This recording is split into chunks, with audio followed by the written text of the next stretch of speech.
এই যে গুরুত্বপূর্ণ রজনীর শাবান, শাবান মাসের 14 তারিখের দিবাগত রাত, এই রাতে আল্লাহ ফেরেশতা পাঠিয়ে দেয় দুনিয়ায়, আর 1 বছরের জন্য গুরুত্বপূর্ণ কিছু সিদ্ধান্ত নেয়।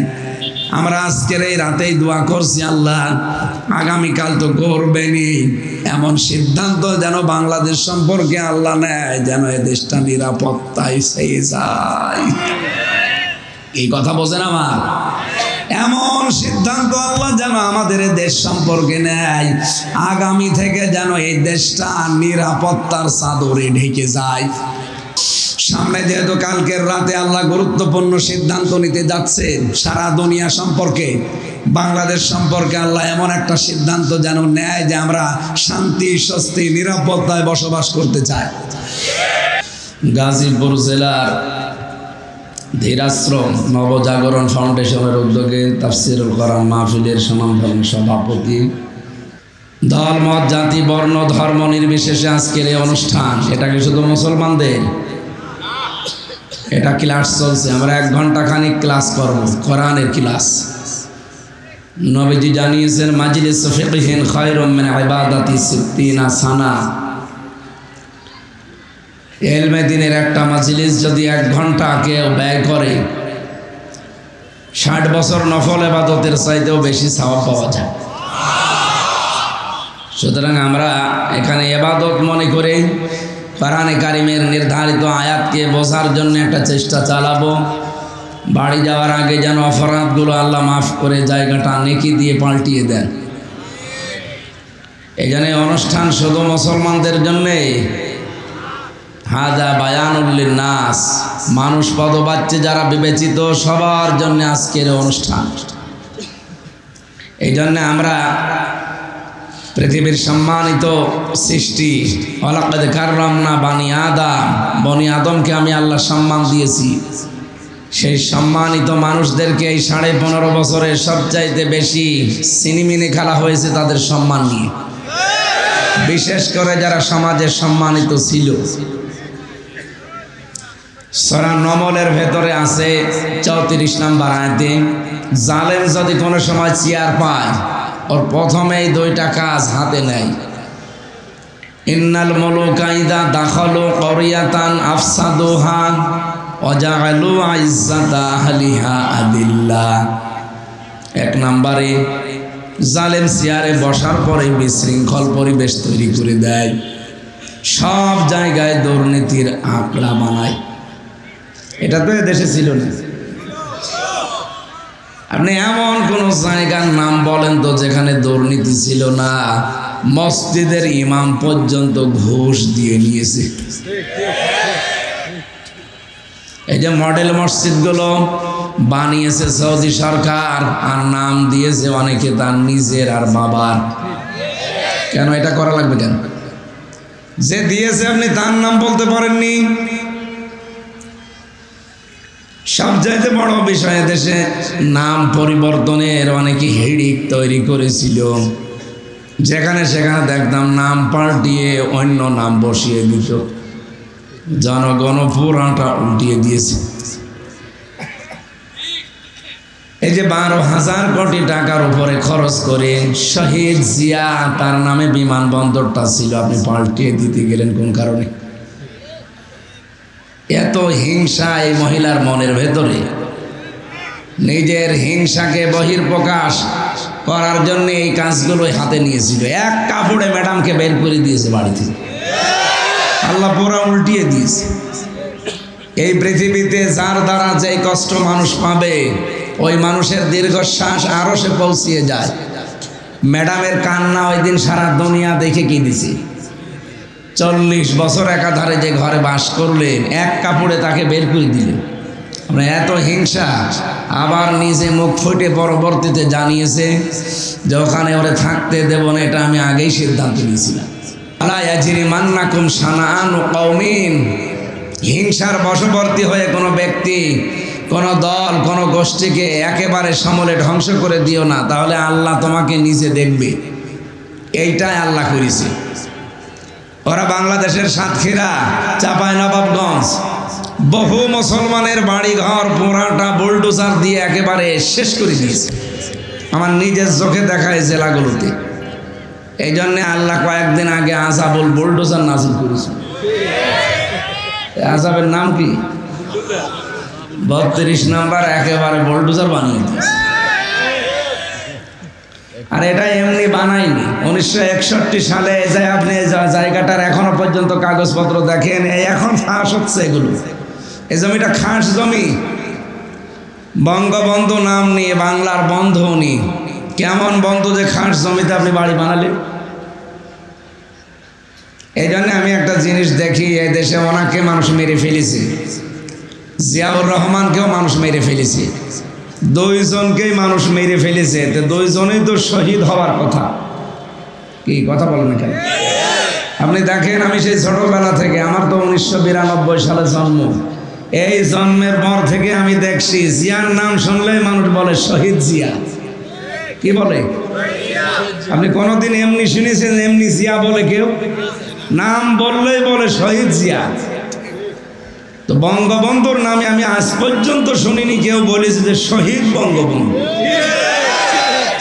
কারণ এই শব্দটা আল্লাহ যেখানে সেখানে লাগান না, অনেক দামি শব্দ এটা। 2024 সালে নিজের জীবন পর্যন্ত যারা বিলিয়ে দিয়েছে, শহীদ আবু সাইদ, শহীদ মুগ্ধ, এদের নাম শুনলে মানুষ শহীদ বলে এই কারণে, কারণ শহীদ শব্দটা আল্লাহ নিজে বানিয়েছে। যারা শহীদ হয় এদেরকে মরে গেছে কথা বলা যায় নেই, মুখের উপরে আল্লাহ তালা দিয়েছে। এই কথা কখনো বলবি না যে যারা মরে গেছে শহীদ হয়েছে ওরা মরে গেছে না। সূরা বাকারা 153 নম্বর আয়াতে আছে, ওয়ালা তাকুলু লিমান ইউকতালু ফি সাবিলিল্লাহি আমওয়াত। কখনো এই কথা মুখ দিয়ে বলবা না যারা শহীদ হয়েছে ওরা এমনি মরে গেছে, বালা হায়াউন, বরং তারা জীবিত, ওয়ালাকিন লা তাশউরুন, কিন্তু টের পাও না। মানুষ যেহেতু মুখের পরে ধারণা করতে পারে অন্তরে, এই জন্য আল্লাহ অন্তরের ওপরও নোটিশ দিয়েছেন, ওয়ালা তাহসাবান্নাল্লাযীনা কুতিলু ফি সাবিলিল্লাহি আমওয়াতা বাল আহইয়াউন ইনদা রাব্বিহিম ইরযাকুন। সূরা আলে ইমরানের 169 নম্বর আয়াতে আছে, পৃথিবীর মানুষেরা এ ধারণাও করবা না যারা শহীদ হয়েছে ওরা মরে গেছে, ওরা কিন্তু জীবিত, ওরা আমি আল্লাহর কাছে রিজিক পাই। বলেন সুবহানাল্লাহ। গাজীপুরবাসী মানুষ কি ঘুমিয়ে থাকলে খাওয়া লাগে? বলেন বলেন।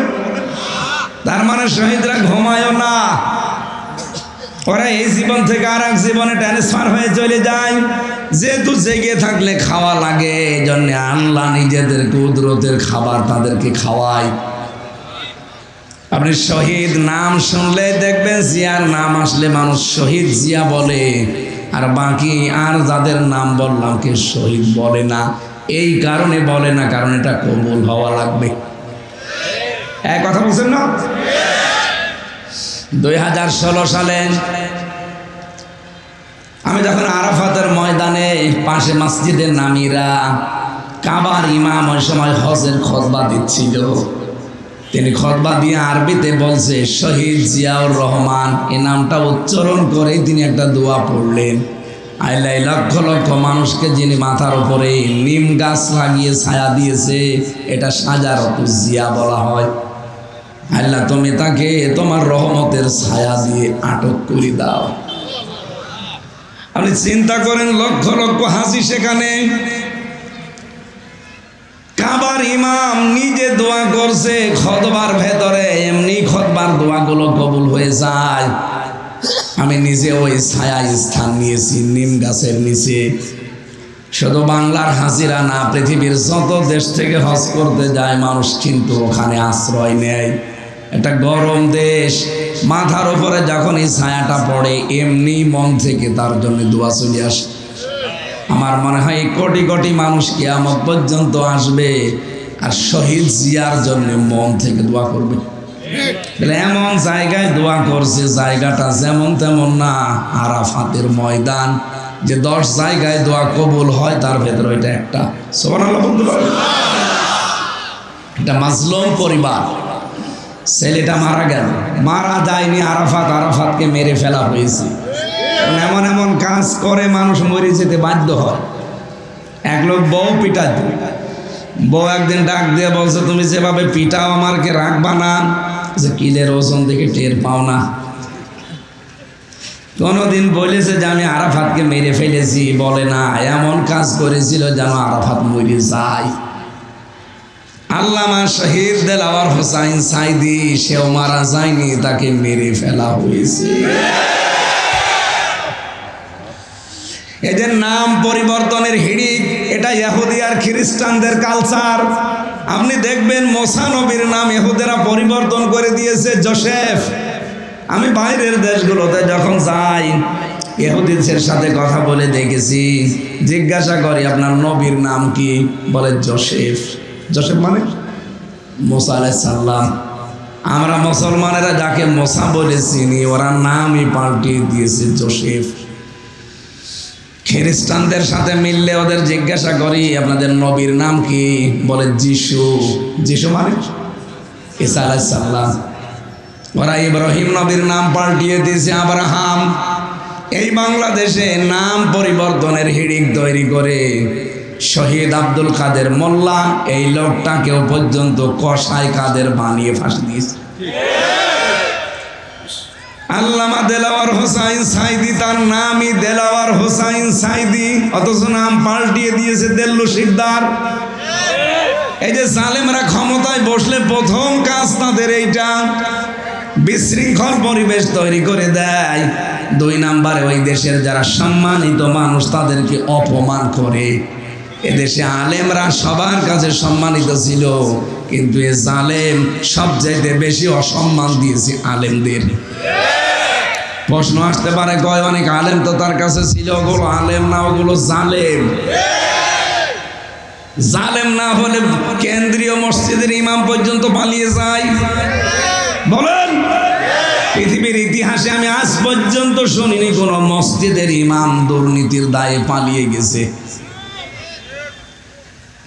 এত নিচে নেমেছিল ওদের চরিত্র, শেষ পর্যন্ত মসজিদের ইমামও থাকে না, সেও পালিয়েছে। পরবর্তীতে এসেছিল ইমামতি নেওয়ার জন্য জোর করে, এদেশের জনগণ জোতা পিটা করছে। লজ্জা তো নেই। সকালবেলা আবার স্ট্যাটাস দিয়েছেন, জনগণ জুতা মেরেছে কিন্তু আমার গায়ে লাগেনি। শয়তান, মানে কি বলবো আর মানুষকে।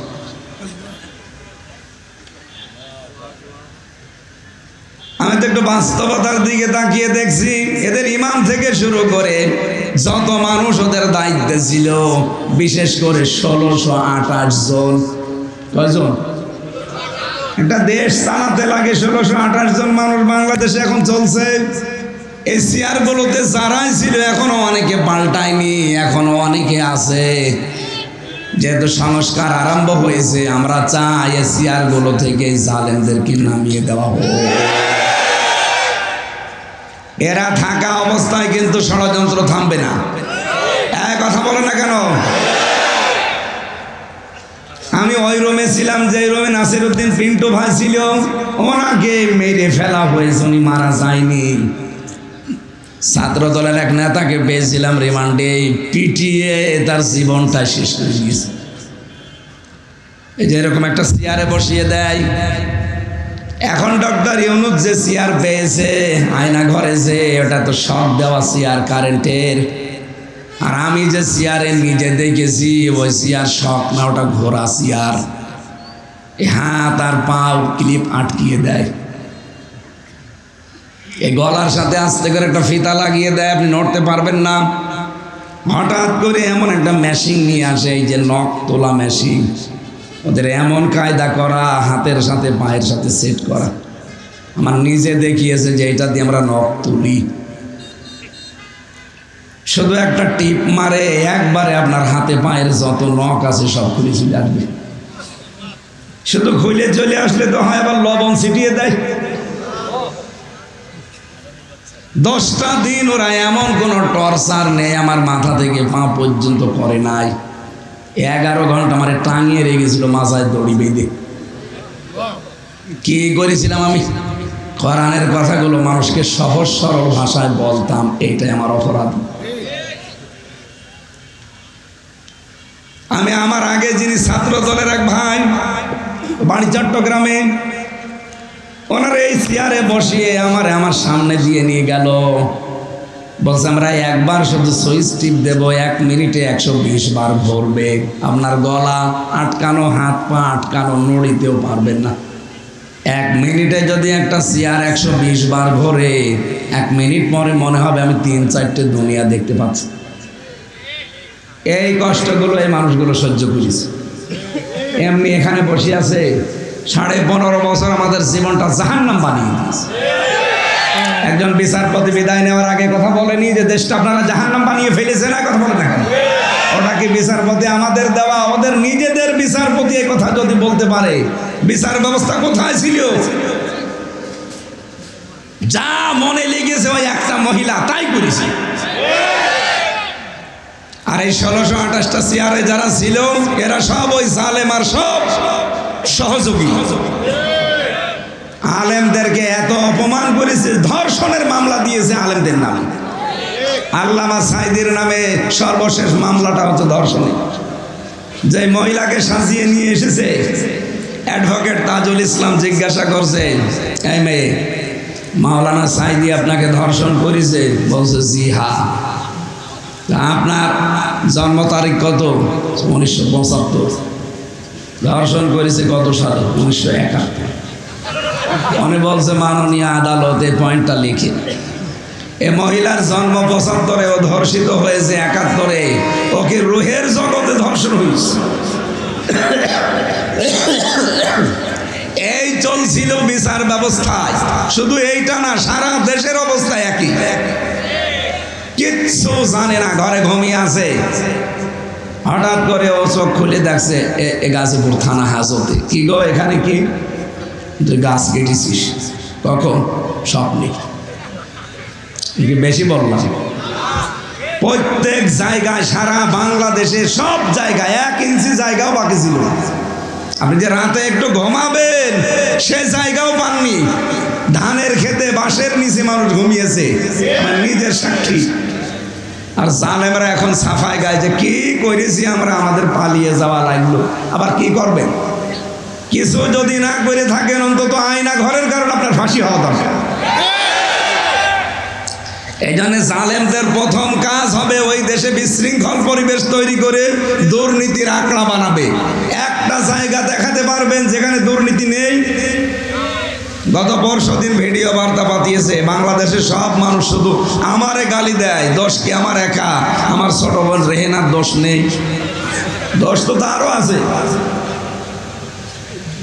সে পাবনার রূপপুরের পারমাণবিক কেন্দ্র থেকে কত কোটি টাকা মেরেছে, এখন সব প্রচার হচ্ছে।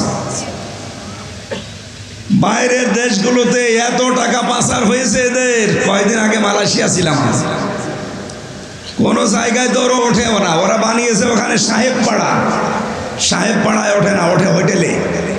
যাই হোটেলে উঠি দেখি 2 শয়তান বসে চা খাচ্ছে। কি গো এখানে? হুজুর আমরা আগেই পালিয়েছি। কেন সাহেব পাড়ায় থাকবেন না?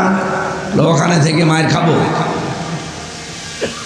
ওই জায়গায় থেকে মায়ের খাবো। বাংলাদেশ থেকে টাকা পয়সা পাচার করে আপনি কি করলেন? নিজেও এখন ভোগ করতে পারেন না। এদেশের 36 লাখ যুবক এখন বেকার। ওই টাকাগুলো যদি আপনি সত্যি এই দেশে কর্মসংস্থান তৈরি করে দিতেন, এই মানুষগুলো বাইরের দেশে যে রাস্তা ঝাড়ু দেয়, পায়খানা সাফ করে, রুটি বানায়, এরা সম্মানজনক একটা কর্মজীবন বাংলাদেশে তৈরি করতে পারত। এই কথা বলেন না কেন? কয়েকদিন আগে তারেক জিয়ার একটা বক্তব্য শুনছিলাম, উনি এই কথা জানিয়েছে, বাংলাদেশে যদি আমাদেরকে আল্লাহ চেয়ার দেয়, সর্বপ্রথম কর্মসংস্থান আমরা হাত দেব। এই কথাটা তো অনেক দামি কথা, আর আমরা এটাই চাই। ক্ষমতায় কে আসবে ওটা আমার দেখার দরকার নেই, কিন্তু আমরা চাই এদেশের মানুষ যেন বেকার না থাকে। যে যেখানে আছেন কর্মসংস্থানে দেশে বহু আছে, বাইরের দেশগুলো মুখিয়ে আছে, কারণ এত উর্বর দেশ পৃথিবীর কোনো জায়গায় নেই। অথচ শুধু পাচার করেছে, শুধু পাচার করেছে। যাওয়ার সময় 14টা ব্রিফকেস নিয়ে গেছে, ওগুলো তো সব মাটি ভরা ছিল। এত ঋণ এই দেশের মানুষের মাথার উপর আপনি দিয়ে গেলেন। এখন এই দেশে কেউ জন্ম নিলেই তার মাথার উপরে 1,10,000 টাকা ঋণ, আর বলে আমরা উন্নয়নের রোল মডেল বানিয়েছি। যত বড় বড় মেগা প্রজেক্ট নিয়েছেন, অত বড় বড় মেগা ডাকাতি হয়েছে। পদ্মা সেতু যে খরচ করে বানিয়েছে, 4টা পদ্মা সেতু বানানো যেত। এই জন্যে জালেম ক্ষমতায় বসলে প্রথম কাজ হবে তাদের দুর্নীতির আঁকড়া বানাবে, তাই করেছি। 2 নম্বরে সম্মানিত মানুষদেরকে অসম্মান করবে।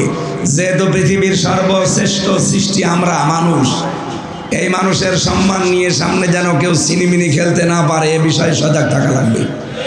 যারা আসবেন মানুষকে সম্মান দেওয়া লাগবে। এই কথা বলো না কেন? আল্লাহ আমাদেরকে সেরকম রাষ্ট্র উপহার পাওয়ার তৌফিক দেন, আমিন। পাশের দাদা বাবুদের ফাঁদে পা দিয়ে দেশটা ধ্বংস করার চেষ্টা ছিল, এখনো পর্যন্ত করে যাচ্ছে। 2732 জন মানুষ মেরে ফেলল, এখনো কোনো অনুশোচনা আছে? কোনো অনুশোচনা ভেতরে আছে? এখানে মানুষ যখন অপরাধ করতে করতে সীমা ছাড়িয়ে যায়, তখন আল্লাহ তার অপরাধ করার কারণে অনুশোচনা বন্ধ করে দেয়।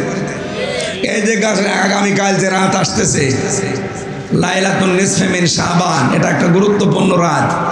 এই রাতে আল্লাহ পৃথিবীর সব মানুষকে মাফ করার সিদ্ধান্ত নেয়। শুধু 2 প্রকার মানুষকে আল্লাহ মাফ করে না। 1 নম্বরে যারা শিরিক করে, 2 নম্বরে যারা মানুষ হত্যার সাথে জড়িত। সুতরাং এই 15 বছরে যত মানুষ হত্যা করেছেন কারণে অকারণে বিচার বহির্ভূত, আপনাকে আল্লাহ সবে বরাতে সবে কদরও মাফ করবে না। খুনি যারা, যে মানুষগুলো মার্ডার মামলা করে, মার্ডার মামলার আসামি যারা, ওনার নামে এখন মার্ডার মামলা কত? 275টা। একটা মার্ডার মামলা হলেই যদি তার ফাঁসি হয়ে যায়, 275 বার তার ফাঁসি দেওয়া লাগবে। তো এমনি কদিন পর মরে যাবে।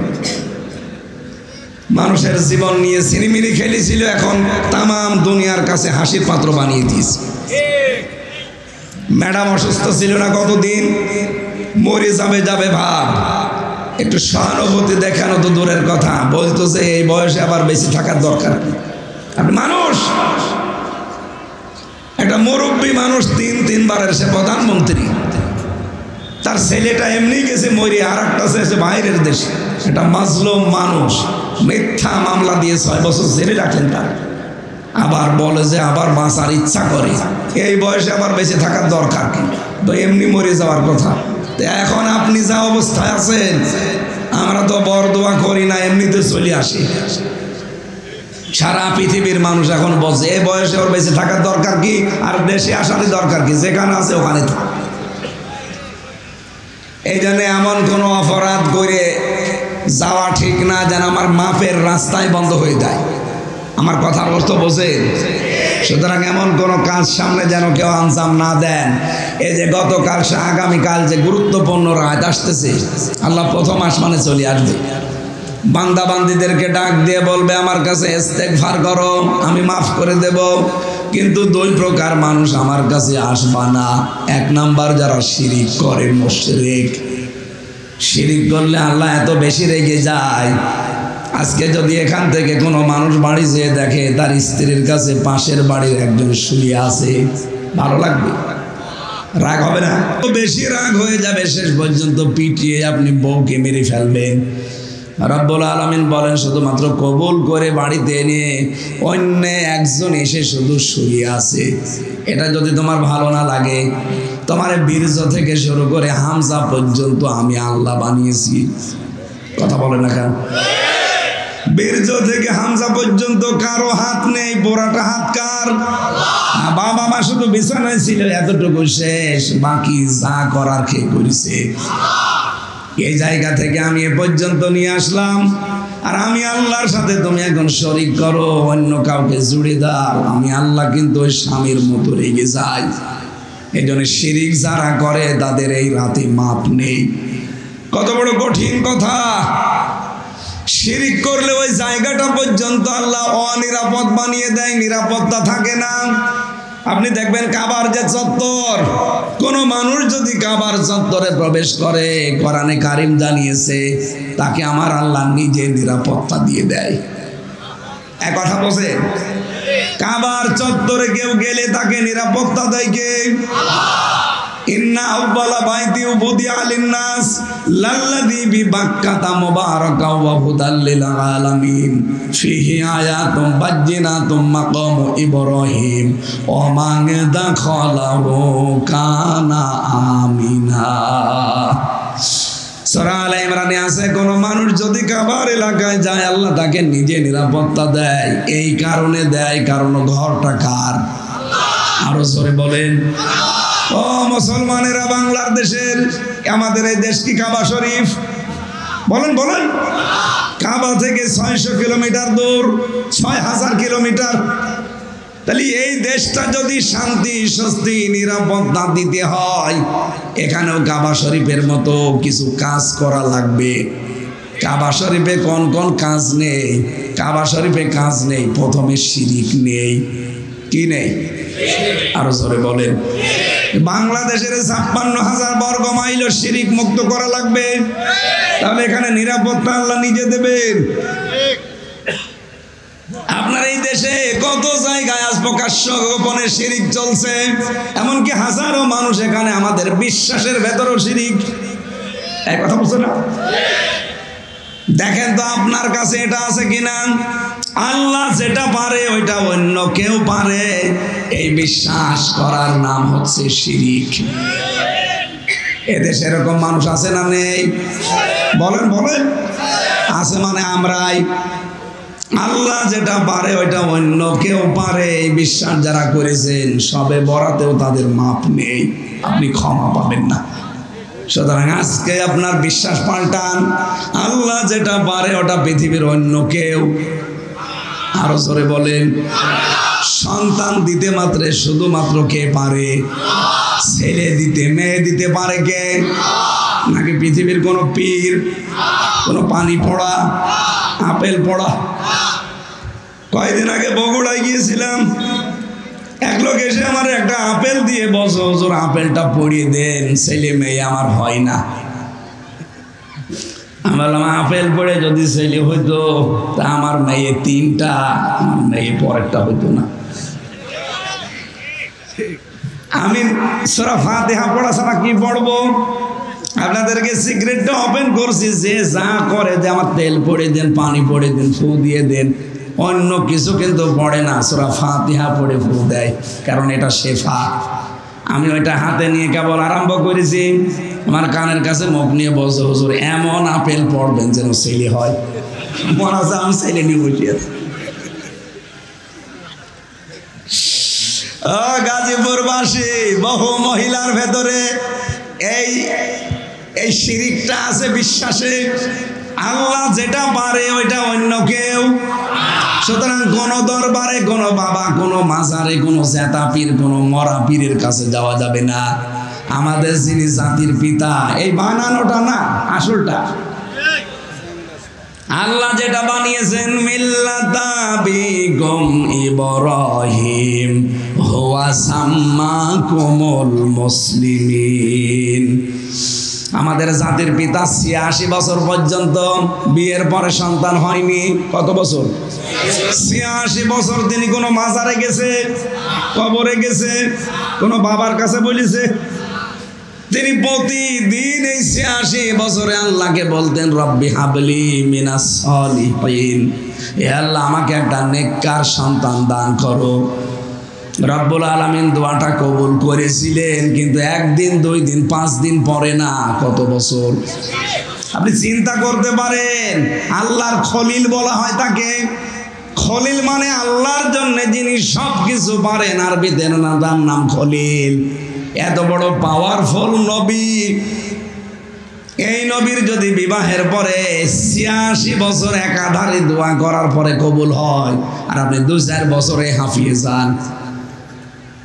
আল্লাহ রাব্বুল আলামিন জবাব দিয়েছিলেন 86 বছরের বয়সে, রব্বি হাবলি মিনাস সলিহিন ফাবাশশারনাহু বিগুলামিন হালিম।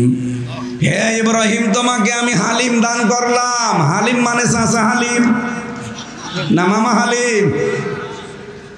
হযরত ইব্রাহিম চিন্তা করলেন ৮৬ বছর পরে আমি একটা হালিম পেলাম। হালিম মানে ধৈর্যশীল। হালিম মানে কি? কেমন ধৈর্যশীল সন্তান আমাকে আল্লাহ দিয়েছে, আমার দোয়াটা আসলে কবুল হয়েছে কেমন আমি দেখব। এই জন্য ১৩ বছর যখন বয়স তাকে আল্লাহ জবাই করার জন্য স্বপ্ন দেখালেন। তিনি এসে সন্তানটাকে ডাক দিয়ে বললেন, ইয়া বোনাইয়া, হে আমার কলিজার টুকরা সন্তান, ইন্নী আরা ফিল মানাম আন্নী আযবাহুকা ফানজুর মাযা তারা। আমি স্বপ্নে দেখলাম তোমাকে জবাই করছি, এখন তোমার রায় বলো কি করব। প্রশ্ন আসতে পারে যে আল্লাহর নবী ইব্রাহিম বিধান পালন করছে কার? আরো জোরে বলেন কার? যিনি বিধান পালন করার সাহায্য করবে তিনি ইসমাইল। আল্লাহর বিধান আমি পালন করব, আমার ছেলের কাছে অনুমতি নেওয়া লাগবে কেন? এই কারণে তিনি অনুমতি চেয়েছিলেন। তিনি চিন্তা করলেন, আমি ৮৬ বছর বয়স পর্যন্ত দোয়া করলাম যে আমাকে তুমি নেককার সন্তান দাও। আল্লাহ যে বললেন আমি তোমাকে একটা হালিম দিলাম, সুসংবাদ দিলাম হালিম সন্তানের। কেমন ধৈর্যশীল সন্তান দিয়েছে এটা আমি পরীক্ষা করে দেখব। এই জন্য তিনি অনুমতি নিতে গিয়েছিলেন। সন্তানটাও এরকম ডাক দিয়ে বলে, বাবা আপনি যা আদিষ্ট হয়েছেন, ইয়া বাতি ফাআল মা তুমার সাতাজিদুনি ইনশাআল্লাহু মিনাস সাবিরিন। আপনি আপনার আদিষ্ট কাজটা করেন, আমাকে আপনি ধৈর্যশীলদের মধ্যে পাবেন। ধৈর্যশীল পাবেন এ কথা বলেন নাই, তাহলে ১ বছর দিতেন। বহু বছর দিয়ে জানিয়েছেন যে আমি শুধু ধৈর্যশীল না, পৃথিবীতে আমার মতো বহু মানুষ ধৈর্যশীল আছে, তাদের মধ্যে আমিও একজন। তার মানে আমি এ বিষয়ে কোনো অহংকার করি না। জোরে বলেন সুবহানাল্লাহ। ১৩ বছরের মানুষ অহংকার থেকে মুক্ত হওয়ার জন্য কি শব্দ চয়ন করলেন যে আমি অহংকার করি না। অথচ বহু মানুষ আজ আমরা কিছু পেলে না পেলে আমাদের ভেতরে অহংকার চলে আসে। কথা বলেন। হযরত ইব্রাহিম তিনি রেডি হয়ে গেলেন। এখানে তাকান। হযরত ইব্রাহিম তিনি হাতে নিলেন ছুরি, ইসমাইল গলা দিয়ে দিয়েছে।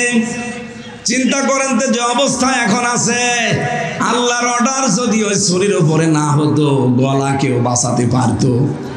আর জোরে বলেন না। যে কথা বলতে চাই আমি এখান থেকে, কোরআনে কারিমের সূরা সাফফাতের এই ৯৯, ৯০, ১০০ নাম্বার আয়াত থেকে একটা বিষয় নিয়ে যান আজকে। ইব্রাহিম নবী তিনি আল্লাহর বিধান পালনের জন্য প্রস্তুত, আর ইসমাইল নবী আল্লাহর বিধান পালন করতে সাহায্য করার জন্য প্রস্তুত। তখন আল্লাহ ডাক দিয়েছেন, অনাদাইনাহু আইয়া ইব্রাহিম, হে ইব্রাহিম আমার ডাকটা শোনো, তোমরা যা করলে আমি আল্লাহ কিন্তু দেখেছি।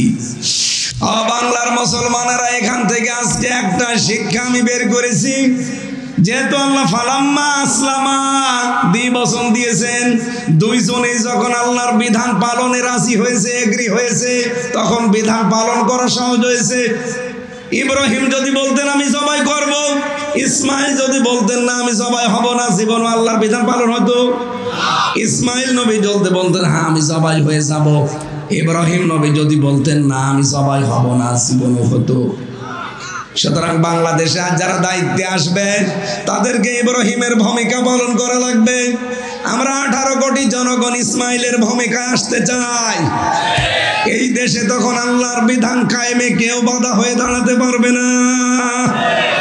আমরা ইসমাইলের ভূমিকায় আসতে রাজি আছি না নেই? শিরিক মুক্ত জীবন তৈরি করলে আমার আল্লাহর পক্ষ থেকে নিরাপত্তা আসে। এর প্রমাণ কাবার চত্বর। যেহেতু কাবার চত্বরে প্রবেশ করলে ওই জায়গাটাতে আল্লাহ নিজে নিরাপত্তা দিয়ে দেয়। বাংলাদেশের এই ৫৬,০০০ বর্গ মাইল যদি আমরা শিরিক মুক্ত করতে পারি, আল্লাহর কসম এখানে আল্লাহ নিরাপত্তা দেবে।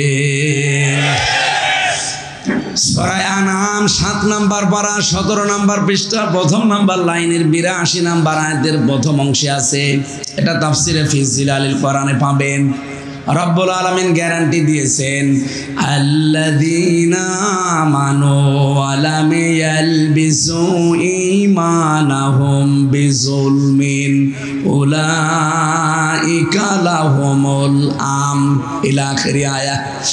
এই দুনিয়াতে যারা ঈমান আনে আর ঈমানের সাথে শিরিক মিশ্রণ করে না, আমি আল্লাহ নিজের পক্ষ থেকে তাদের ঘোষণা দিলাম, এরা নিরাপত্তার হকদার। বলেন সুবহানাল্লাহ।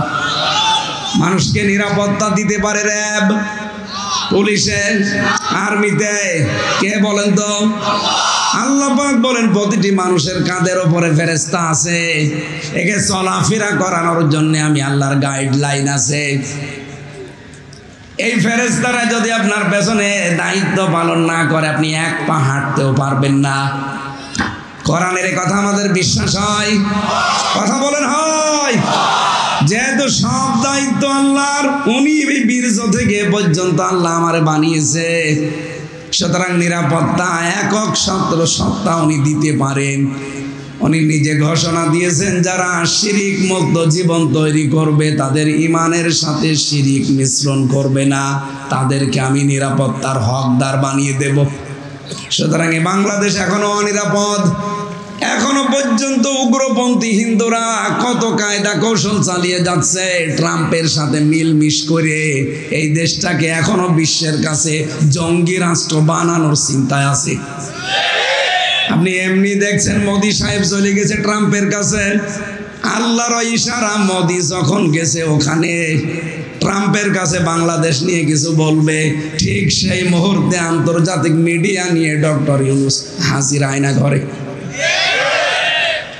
এমন গুটি চলেছে যে আন্তর্জাতিক সংস্থাগুলো, বিশেষ করে জাতিসংঘ, সব উল্টিয়ে দিয়েছে। মোদি যে কিছু বলবে সে মুখ আর নেই। উগ্রপন্থী হিন্দু যারা বিশেষ করে আমেরিকায় আছে, এরা এত সূক্ষ্ম ব্রেনে কাজ করছে বাংলাদেশ অস্থিতিশীল করার জন্য। এটা জঙ্গি বসবাস করে এরকম কিছু ধোয়া তুলে দেশটাকে আবার ওই জালেমার হাতে তুলে দেওয়ার চিন্তা ভাবনা করছে। এই জন্য সংস্কার খুব তাড়াতাড়ি করে নির্বাচন দেওয়া দরকার, কারণ নির্বাচিত সরকারের হাতে না গেলে ও জালেমা তো বসে নেই। আর ওরা তো গরুর চোনা খাওয়া মানুষ, আমরা খাই গরুর দুধ, আর ওরা মাথা খুব সমস্যা। মাথা চিন্তা ভাবনা নিয়ে এগিয়ে যাচ্ছে। দেশে বহু কুলু তৈরি করেছিল, একটাও ধপে টেকে নাই, একটাও হালে পানি নেয়নি। তখন এখন চিন্তা করছে দেশকে কি করে জঙ্গি রাষ্ট্র বানানো যায়। এই যে মানুষ এক জায়গায় টুপি মাথায় দিয়ে বসে আছে, জমার নামাজ পড়ে বের হয় হাজার হাজার মানুষ, ওইটা তখন ফটো তোলে, কারণ দাড়িওয়ালা টুপিওয়ালা মানুষ মসজিদ থেকে বের হয়। একটা জানাজায় দাড়িওয়ালা টুপিওয়ালা মানুষ যায় না, এইটা ছবি তুলে এই উগ্রপন্থী হিন্দু যারা আছে, এটা যাতে রেকর্ড হচ্ছে আমি জানি, ওদের কানেও যাবে। এইটা নিয়ে তখন ট্রাম্পকে দেখায়, এই দেখেন বাংলাদেশ কোথায় পৌঁছিয়েছে, সব জঙ্গিদের দখলে। আর ওরা এমনিতে দাড়ি টুপি দেখলে ভয় পায়। এক কথা বলছে না কেন? এ কারণে এখন নতুন একটা চাল আরম্ভ করছে, এটা যেন বাংলার কোনো মানুষদের নতুন ফাঁদে পা না দেয়। দেশকে আজ 6 মাস কয়দিন হয়ে গেল, এই 6 মাস কয়দিনে একটাও জঙ্গি নাটক পেয়েছেন? কারণ যিনি নাটক লিখবে তিনি তো পালিয়েছে, আর যাদেরকে নিয়ে নাটক করাবে তারাও পালিয়েছে। এই ডিআইজি মনিরুল আর আসাদুজ্জামান কাউন্টার টেররিজমের এই দুইজন এই নাটকগুলো সাজাতো, আর এটা লিখে দিত যিনি পালিয়েছে উনি। এখন যেহেতু নেই কেউ দেশে, এই জন্য 6 মাস কয়দিন হয়ে গেল একটা জঙ্গি নাটক আর কেউ বানাতেও পারে না, আমরা দেখিও না। কিসের জঙ্গি? সবগুলো ওদের বানানো। এক কথা বলে না কেন? সুতরাং আন্তর্জাতিক মিডিয়াতে বারবার প্রচার করা লাগবে, দেশে জঙ্গি বলে কিছু নেই, এগুলো সব ওদের বানানো নাটক। কয়েকটা যদি উগ্র থাকে তারা জেলখানায় পড়ে আছে গাজীপুরের কাশেমপুরে। আমি 3 বছর ছিলাম ওখানে, দেখেছি। আল্লাহ দলের প্রধান আছে একজন, আব্দুল মতিন, এই গাজীপুরের কাশেমপুরে। জিজ্ঞাসা করলাম কি আপনি? বলছে আমি আল্লাহ দলের প্রধান। আপনি তো সভাপতি, একটা দলের সেক্রেটারি লাগে। বলছে আমার ছেলে হচ্ছে সেক্রেটারি। ও সভাপতি ও ছেলে সেক্রেটারি ওরা উগ্র এই, তাছাড়া জঙ্গি বলে আমরা যা আন্দাজে আলেমদের ধরে নিয়ে মামলা দিয়ে দেয়। এই নাটকটা 6 মাস কয়দিন হয়ে গেল দেখেছেন? সুতরাং বিশ্বে এটা প্রকাশ করা দরকার, এই দেশে সাম্প্রদায়িক কোনো উস্কানি নেই। এরা যা ছড়িয়েছে এই 54 বছর সব মিথ্যা কথা। এতদিন ওরা আমাদেরকে দাবিয়ে রাখতো যে এই দেশে সাম্প্রদায়িক সম্প্রীতি নষ্ট হয়, এদেশে দাঙ্গা হয়, অন্যান্য ধর্মের যারা আছে তারা অনিরাপদ। এগুলো যে মিথ্যা কথা মাইক্রোসফট সবগুলো প্রকাশ করে দিয়েছে। দেখেন আপনি বিশ্বের আন্তর্জাতিক মিডিয়া যতগুলো আছে 257টা রাষ্ট্র দুনিয়ায়, এতগুলো রাষ্ট্রের উপরে তারা চিন্তা ভাবনা করে গবেষণা চালিয়ে তারা প্রকাশ করেছে সবচাইতে বিশ্বে বেশি মিথ্যা তথ্য ছড়ায় ভারত। সুতরাং বাংলাদেশে যে সাম্প্রদায়িক সম্প্রীতি আছে, সামনে রোজা আসতেছে, রোজার পূজা দরকার হয় একসাথে হয় এবং হয়েছে, সামনেও হবে। এই কথা বলে না কেন? এখানে হিন্দুরা পর্যন্ত এখন জানাচ্ছে যে না, আমরা এই আগস্টের 5 তারিখের পর থেকে সবচাইতে বেশি নিরাপদে আছি। তার মানে এর আগে আমাদেরকে অনিরাপদ রেখেছিল যারা এতদিন ছিল দায়িত্বে, তারা। গোবিন্দ পরামানিক পর্যন্ত এই কথা বলছে যে না, আমরা এখন নিরাপদে আছি, কারণ ওরা দেখতে পাচ্ছে মুসলমান তাদের মন্দির পাহারা দিয়েছে আগস্টের 5 তারিখের পর থেকে। এটা বিশ্বের মিডিয়ায় বারবার ছড়ান, বিশেষ করে যারা দুনিয়া কন্ট্রোল করছে তাদের কাছে। আমরা চাই উগ্রপন্থী কোনো হিন্দুরা যেন এদেশের দখল নিতে না পারে। এই কথা বলেন না কেন? আপনি তড়িঘড়ি করে কিছু করে ফেলবেন, দেখবেন 2-3 মাসের ভেতরে এমন অরাজকতা সৃষ্টি করবে। এরা যে করবে তার প্রমাণ আপনাদের জাহাঙ্গীর 2 দিন আগে কি বলেছে দেখেননি? যে ঢাকাতে আমাদের যারা চলাফেরা করতে দেয় না, আমরা তাদের রাতের ঘুম কেড়ে নেব। তার মানে সামনে ওরা এরকম সিদ্ধান্ত নেবে, এটা আল্লাহ আগেই ফাঁস করে দিয়েছে। এই জন্য কারো ষড়যন্ত্রে পা দেওয়া যাবে না। অপারেশন ডেভিল হান্ট চলছে, কি দেখেননি? শয়তানের খোঁজে, এর বাংলা অর্থ শয়তানের খোঁজে। খোঁজ করুক, এদেশে কোনো শয়তান যেন বাইরে না থাকে। দেশকে যারা অস্থিতিশীল করার চেষ্টা করবে তারাইকে 4 দেওয়ালের মাঝে নিয়ে যান। আর আর্মি এমন পিটাচ্ছে কিছু মানুষকে, পেছনে বাদরের মতো লাল হয়ে যাচ্ছে। এই জন্য উস্কানিতে পা দেবেন না কারো। ওখান থেকে ববু উস্কানি দেয় আর আপনি পা দেন। আপনি কি গোপালগঞ্জ নাকি? এটা তো গাজীপুর। এই কথা বলে না কেন? এখানে স্বনামধন্য মানুষ ছিলেন মরহুম এম এ মান্নান, সাবেক মেয়র। আমি জেলখানায় থাকতে তার নাম শুনতাম, দেখিনি লোকটাকে। দোয়া করি তার জন্য আল্লাহ কবরটা যেন জান্নাতুল ফেরদাউস বানিয়ে দেয়। তার সন্তান, সুযোগ্য সন্তান আজকে এসেছে আমাদের মাঝে। আল্লাহ রাব্বুল আলামিন রনি ভাইকেও যেন কোরআনের জন্য, ইসলামের জন্য কবুল করেন, আমিন। সম্মানিত ভাইরা, যেহেতু একটা গুরুত্বপূর্ণ রাত কালকে, এই রাতে আল্লাহ রাব্বুল আলামিন কোরআন নাযিল করেছিলেন। ইন্না আনজালনাহু ফি লাইলাতিন মুবারাকা। যদিও এটা শবে কদরের জন্য বলা হয়, কোন কোন তাফসীরকারক জানিয়েছে না, এটা শবে বরাতের জন্যও। এই লাইলাতুম মিন নিসফে শাবান, এখান থেকে আল্লাহ রাব্বুল আলামিন বলেন কোরআন আমি এই গুরুত্বপূর্ণ রজনীতে নাযিল করলাম। কেন জানো? ইন্না কুন্না মুনজিরিন, আমি নিজেই মানুষদেরকে সতর্ক করতে চাই। সুতরাং কোরআনে আল্লাহর যত বাণী আছে সব আমাদের সতর্ক বার্তা। আমাদের জীবন যেন সতর্ক হয় সেই বার্তাগুলো এখানে দেওয়া আছে। সামনে আমাদের সময় আসতেছে সতর্ক হওয়া। পৃথিবীর প্রতিটি জিনিস সম্পর্কে আমাদের সচেতন হওয়া লাগবে, সতর্ক হওয়া লাগবে, বিশেষ করে জীবন সম্পর্কে। যেহেতু বেশি দিন আর থাকা যাবে না, খুব বেশি হলো এখানে যারা আছি 100 বছর পরে থাকতে পারবেন। কথা বলেন না কেন?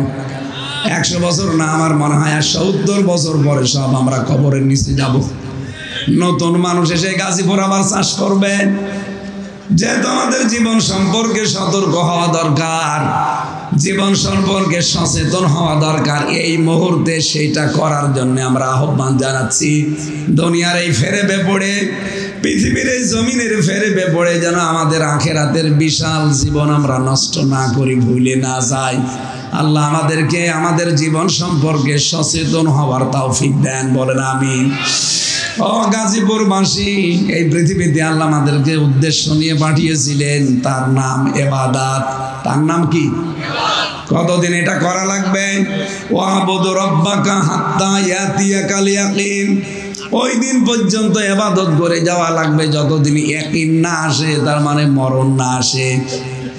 এই আয়াত থেকে প্রমাণ হয় মাস্ট বি আপনাদের কাছে মরণ আসবে। মরণ আসবে না এমন কেউ আছি আমরা? সুতরাং মৃত্যু যেহেতু সামনে অবধারিত আসবে, আর এই কয়েক বছরের জন্য আমাদের আসল জীবন যেন আমরা ক্ষতিগ্রস্ত করি না ফেলি। আমাদের ওই আসল জীবনটা আমরা সামনে নিয়ে বাকি জীবন আমরা সতর্ক হব ইনশাআল্লাহ। আল্লাহ সেই কথাগুলো আজকের এই আয়াতের ভেতরে দিয়েছেন, ইন্না কুন্না মুনজিরিন, আমি নিজেই সতর্ককারী। ফিহা ইফরাকু কুল্লু আমরিন হাকিম। এই যে গুরুত্বপূর্ণ রজনীর শাবান মাসের 14 তারিখের দিবাগত রাত, এই রাতে আল্লাহ ফেরেশতা পাঠিয়ে দেয় দুনিয়ায়, আর 1 বছরের জন্য গুরুত্বপূর্ণ কিছু সিদ্ধান্ত নেয়। আমরা আজকের এই রাতেই দোয়া করছি, আল্লাহ আগামীকাল তো করবেনই, এমন সিদ্ধান্ত যেন বাংলাদেশ সম্পর্কে আল্লাহ নেয় যেন এই দেশটা নিরাপত্তায় পেয়ে যায়। এই কথা বোঝেন আমার? এমন সিদ্ধান্ত আল্লাহ যেন আমাদের দেশ সম্পর্কে নেয়, আগামী থেকে যেন এই দেশটা নিরাপত্তার চাদরে ঢেকে যায়। নবীজির ওই জামানায় একটা যুবতী মেয়ে সানা থেকে হাজরা মাউদ পর্যন্ত রূপের পরশা নিয়ে তারা হেঁটে গেছে। আল্লাহর ভয় ছাড়া তার ভেতরে কোনো ভয় থাকতো না। আমরা বাংলাদেশকেও ঠিক মেয়েদের জন্য ওই রকম বানাতে চাই, জনগণের জন্য আমরা ঠিক ওই রকম বানাতে চাই, যেখানে দুর্নীতি থাকবে না, যেখানে মানুষকে কষ্ট দেওয়া থাকবে না, যেই দেশে আইনা ঘর থাকবে না, মিথ্যা মামলা যে দেশে থাকবে না, মিথ্যা সাক্ষী দিয়ে একটা মানুষের জীবন আপনি নষ্ট করে দেন। আপনি জানেন মিথ্যা সাক্ষী দেওয়া এটা কত বড় অপরাধ আল্লাহর কাছে। এ পৃথিবীতে যারা মিথ্যা সাক্ষী দিয়েছেন আপনার জন্য আল্লাহ জান্নাত হারাম করে দিয়েছে। এই 15.5 বছরে কত মিথ্যা মামলা, কত মিথ্যা সাক্ষী। আমি নিজে তো ভিকটিম দেখেছি। আমার বিরুদ্ধে যে 4টা সাক্ষী ওরা হাজির করেছিল, বলেন তো আমার নামে মামলা দিয়েছে আনসার আল বাংলা টিমের, আমি নাকি সারা দেশের প্রধান, অথচ ওটা কি আমি জানি না। যাদেরকে সাক্ষী হিসাবে নিয়ে এসেছে কুষ্টিয়া থেকে, জীবনে ওদের কোনোদিন নাম ও শুনিনি, দেখা তো দূরের কথা। পরবর্তীতে এই যে আগস্টের 5 তারিখের পরে মামলাটা পুরা ঢিসমিস হয়ে গেছে। ওই সাক্ষীদেরকে আমি নিজে যে বললাম, কি ভাই আপনার সাথে আমার কোনো শত্রুতা আছে? বলছেন না, প্রশাসন আমাদেরকে ভয় দেখিয়ে টাকা দিয়েছিল, এই কথা না বললে আমাদেরও ক্ষতি হবে। এই ছিল দেশের অবস্থা। এক একজনের নামে ওরা মামলা দিয়েছে 300, 500, 700। বিএনপির এক ভাই আমার সাথে ছিল, পটুয়াখালী বড়গুনায় বাড়ি, 313টা মামলা ওর নামে। আমি ওরে বলতাম যে ভাই আপনি কবে জামিন নেবে আর কবে বের হবে, জীবনে হাজিরা দেবেন কবে? একটা মানুষের নামে 313টা মামলা দেয়, ওদের বিবেক আছে? দেশটা কোথায় যে নিয়ে গিয়েছিল আল্লাহ আমাদেরকে হাতে ধরে বাঁচিয়েছে। আর এমন একটা মানুষকে বসিয়েছে যার নামে ওরা বিপদে পড়ে দোয়া পড়বে, সে দোয়া ইউনুসও পড়তে পারছে না। কি দোয়া ইউনুস পড়তে পারবে? আল্লাহ মনে হয় এরা কায়দা করে বসিয়েছে, ওরা যেহেতু বিপদে আছে ইউনুস দোয়া তো পড়তে পারবে না। আর উনি এখন যদি অবস্থায় না থাকতো, এই উগ্রপন্থী হিন্দুরা আর যারা পালিয়েছে এরা মিলে দেশটাকে কবে আবার তছনছ করে ফেলতো বিশ্বের কাছে। সুতরাং ওরা ডালে চলছে, ডালে ডালে, আর ইউনুস চলছে পাতায় পাতায়। ওটা মাথা না, ওটা একটা ম্যাগনেট। সুতরাং সেই কয়দিন উনি আছে, অন্তত বিশ্বের দরবারে দেশটাকে যেন কেউ উগ্রপন্থী, কেউ জঙ্গি রাষ্ট্র হিসাবে দেখাতে না পারে, সে বিষয়ে খুব সতর্ক থাকা লাগবে। আমার কথা বোঝেন আপনি? সামনে সময় আসতেছে, এই দেশে কোরআনের আইন চলবে ইনশাআল্লাহ, কিন্তু পরিবেশ পরিস্থিতি অনুকূলে নিয়ে আসা লাগবে। আন্তর্জাতিক যে বিশ্বের কারিশমা আছে কিছু, আপনি একবার ইসলাম কায়েম করে ফেলবেন, টিকতে পারবেন না। সুতরাং এমন এমন কিছু নিয়ম নীতি আছে যেগুলো যারা রাজনীতিবিদ, যারা দেশ নিয়ে ভাবে, তারা অবশ্যই জানে বিষয়গুলো। সামনে যেহেতু কালকের রাতে আল্লাহ গুরুত্বপূর্ণ সিদ্ধান্ত নিতে যাচ্ছেন সারা দুনিয়া সম্পর্কে, বাংলাদেশ সম্পর্কে আল্লাহ এমন একটা সিদ্ধান্ত যেন নেয় যে আমরা শান্তি, স্বস্তি, নিরাপত্তায় বসবাস করতে চাই। সেরকম একটা দেশ, কাঙ্ক্ষিত একটা দেশ আমরা আল্লাহর কাছে চাওয়ার মাধ্যমে আজকে আমি আমার কণ্ঠ এবং পরিবেশ শেষ করে দিচ্ছি। আগামীতে আবার আসলে আমরা কথা বলবো ইনশাল্লাহ। রনি ভাইয়ের মুখ থেকে একটু সালাম বিনিময়ের পরে আমরা মোনাজাতের মাধ্যমে শেষ করব। আমার ওই যে সাদা গাড়িটা আছে, জেলখানায় লিখে পারিবারিক জীবন নিয়ে বই লিখেছিলাম, ওটা মেয়েদের জন্য আপনারা নিয়ে যাবেন। দেন ভাই, দেন।